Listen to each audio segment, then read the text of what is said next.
In this video, I will talk about the moment of inertia of a mass and a spinning disk. So we have the objects. When you combine the two objects together in a particular fashion, how would the moment of inertia would change?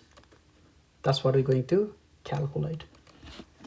So initially we have a uniform disk here, a uniform disk, and then a mass is placed on the spinning disk or on the disk.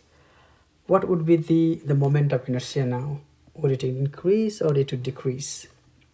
Let's calculate this one. So the moment of, so we have given a uniform disk whose mass is 60 kilogram and radius is 3 meter, and it is rotating about an axis passing through its center. And now a stone is placed at a distance of 2 meter from the axis of rotation. Now we need to find out the moment of inertia of the system. When I say system, that means the stone and the disk together. We need to find out the moment of inertia. So let's calculate the moment of inertia of the disk. So if you have a disk, a uniform disk, then the moment of inertia is given by md, which is the mass of the disk, radius square. Radius is the radius of the disk here. This is r. And just plug in the value half. The mass of the disk is 60. R squared is 3, so 3 squared. This is the moment of inertia of the disk.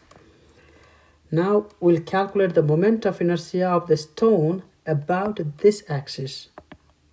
So this stone can be treated or can be assumed as a point mass.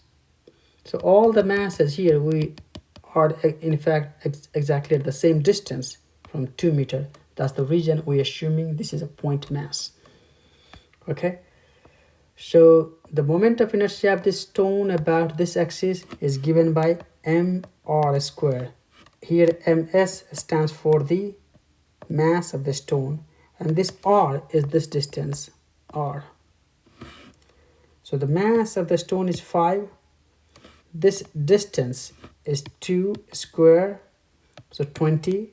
So now the moment of inertia of the combined system would be moment of inertia of the disk plus moment of inertia of the stone, together 290. So remember, the moment of inertia is a scalar quantity, so it is always added together. Okay, and again, all the time you remember, you calculating the moment of inertia about the same axis. The moment of inertia of this one will be different if the axis of rotation is here. So make sure that you calculate the moment of inertia about the same axis and add them together. So this is it. Again, if you have any questions, write down your questions in the comment section below, and do not forget to like, share and subscribe the channel. Thank you very much.